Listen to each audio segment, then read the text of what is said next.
हरिश्री गणपते नमः। अविघ्नमस्तु। गुं गुरुभ्यो नमः। गुरुर्ब्रह्मा गुरुर्विष्णु गुरुर्देवो महेश्वर गुरुसाक्षात् परब्रह्म तस्मै श्रीगुरवे नमः। अज्ञानतिमिरान्धस्य ज्ञानाञ्जनशलाकया ചക്ഷുരന്മീലിതം യേന തസ്മൈ ശ്രീ ഗുരവേ നമ. ഗുരുവിന് വന്ദനം. എല്ലാവർക്കും നല്ലൊരു നമസ്കാരം. നമ്മൾ പ്രശ്നമാർഗത്തിലെ 21-ാം അധ്യായമാണ് ഇപ്പോൾ നോക്കുന്നത്. സ്ത്രീ പുരുഷാനുകൂല്യം. വിവാഹത്തിന് മുമ്പ് സ്ത്രീയുടെ ജാതകം കൊണ്ടും പുരുഷൻ്റെ ജാതകം കൊണ്ടും അനുകൂലമാണോ എന്നുള്ളതാണ് നമ്മൾ നോക്കുന്നത്. അതിൽ രാശ്യാനുകൂല്യം എന്നുള്ള ഭാഗത്തിൽ 8-ാമത്തെ ശ്ലോകമാണ്. 8 മുതലുള്ള ശ്ലോകങ്ങളാണ് ഇന്ന് വ്യാഖ്യാനിക്കേണ്ടത്. അപ്പോൾ 8-9 ശ്ലോകങ്ങൾ. പരസ്പരം ത്രികോണം ച ദ്വാദശകം തഥാ സർവദാ ബഹുദോഷായ ദമ്പത്യോർമൈത്രഭേ അഭിവ സമസപ്തമഭം ശ്രേഷ്ഠമപ്യരാതി തയോർദ്വയോ മൈത്രഭേ അഭിവ. മൈത്രഭത്തിലാണെങ്കിൽ പോലും ദമ്പത്യോ പരസ്പരം ദമ്പതികളുടെ കൂറുകൾക്ക് അന്യോന്യം ത്രികോണം ച തഥാ ത്രികോണമാകുന്നതും അപ്രകാരം ദ്വിദ്വാദശകമാകുന്നതും 2-12 സർവദ ബഹുദോഷായ എപ്പോഴും വളരെ ദുരിതമുണ്ടാക്കുന്നതാണ്.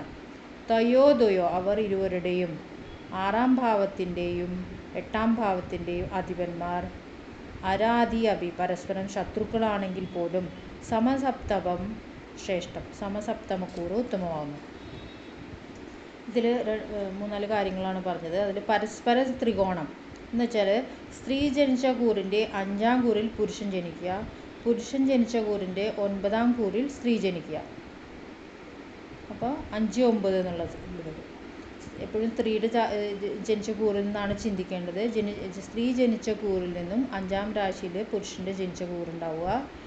അതേപോലെ തന്നെ 9-ാം രാശിയിൽ പുരുഷൻ്റെ ജനിച്ച കൂറിൽ നിന്ന് 9-ാം രാശിയിൽ സ്ത്രീയുടെ രാശി. അതായത് സ്ത്രീയുടെ ജന്മക്കൂറ് അങ്ങനെ നിന്നാലാണ് 9 എന്ന് വരിക, 5 എന്നുള്ളതും വരിക.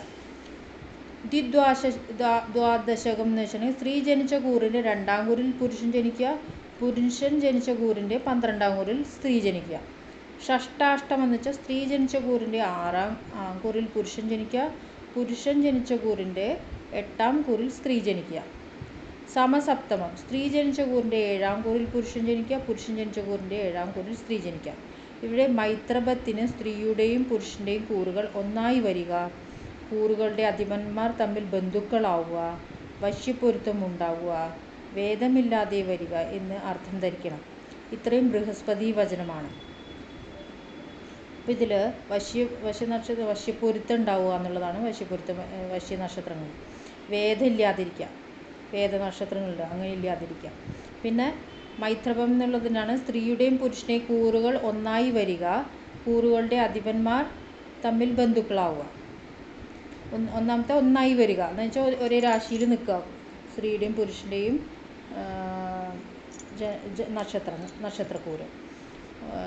കൂറുകളുടെ അധിപന്മാർ, രണ്ടാമത് പറഞ്ഞ കൂറുകളുടെ അധിപന്മാർ തമ്മിൽ ബന്ധുക്കളാവുക, വശ്യപ്പൊരുത്തം ഉണ്ടാവുക, വേദമില്ലാതെ ഇരിക്കുക.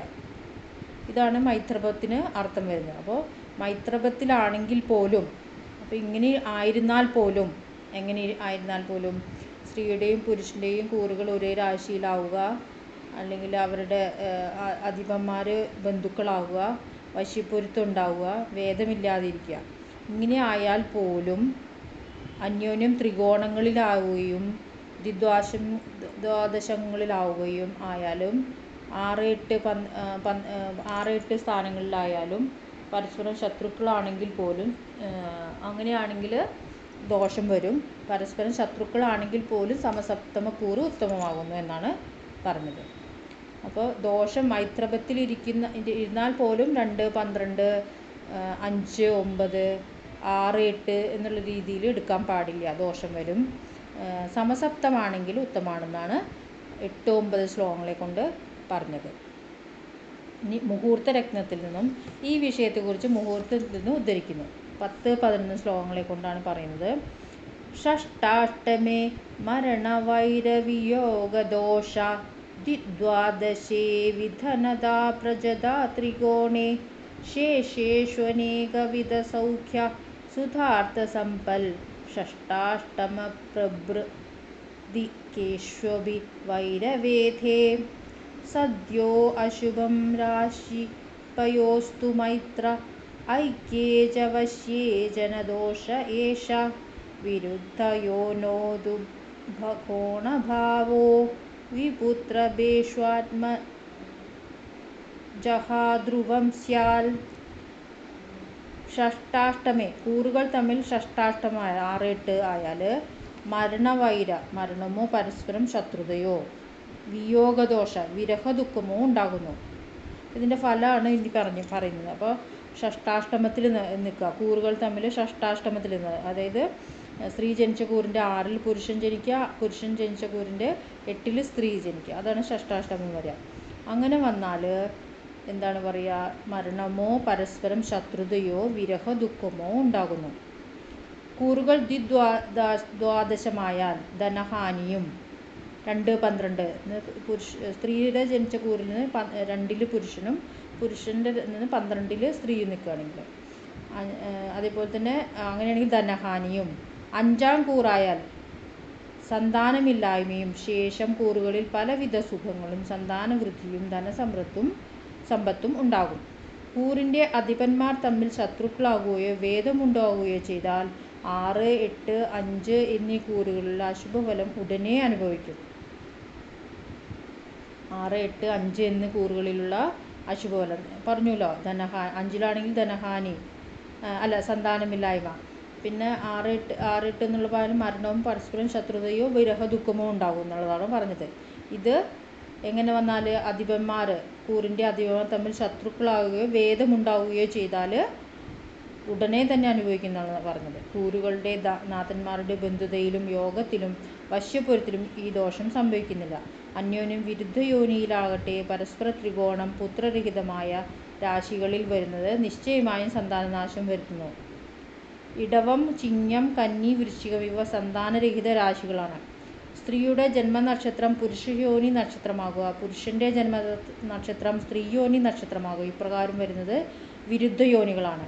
അപ്പോൾ പുരുഷന് യോനിയും സ്ത്രീക്ക് സ്ത്രീയോനിയുമാണ് വേണ്ടത്. അത് വിപരീതമായിട്ടാണ് വരുന്നതെങ്കിൽ, അതേപോലെ തന്നെ അവരുടെ നക്ഷത്രങ്ങൾ തമ്മിൽ അതേപോലെ തന്നെ വിപരീതമായിട്ട് വരികയാണെങ്കിൽ വിരുദ്ധ യോനി എന്നാണ് പറയുന്നത്.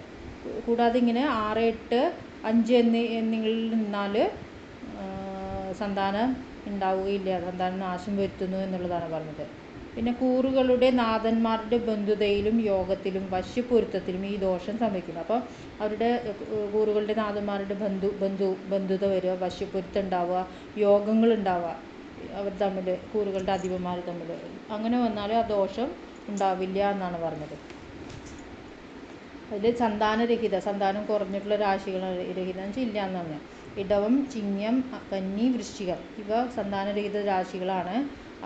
കൂടാതെ വിരുദ്ധ യോനി എന്ന് പറയുന്നത് സ്ത്രീയുടെ ജന്മനക്ഷത്രം പുരുഷയോനിയിലാവുക, പുരുഷൻ്റെ ജന്മനക്ഷത്രം സ്ത്രീയോനിയിലാവുക. അപ്പോഴാണ് വിരുദ്ധമായിട്ട് വരുന്നത്. അപ്പോഴും മോശമായിട്ടുള്ളത്. അപ്പോൾ 6, 8, 5 നിൽക്കുക പുരുഷൻ്റെയും സ്ത്രീയുടെയും നക്ഷത്രങ്ങൾ വന്നു കഴിഞ്ഞാൽ മരണമോ പരസ്പര ശത്രുതയോ വിരഹ ദുഃഖമോ ഉണ്ടാവുക, അല്ലെങ്കിൽ സന്താനമില്ലായ്മ ഉണ്ടാവുക എന്നുള്ളത്, ധനഹാനി ഉണ്ടാവുക, 2, 12 ധനഹാനി ഉണ്ടാവുക എന്നുള്ളതാണ് വരുന്നത്. പിന്നെ ശത്രുക്കൾ അധിപതിമാർ തമ്മിൽ ശത്രുക്കളും ഭേദവും ഉണ്ടാവുകയാണെങ്കിൽ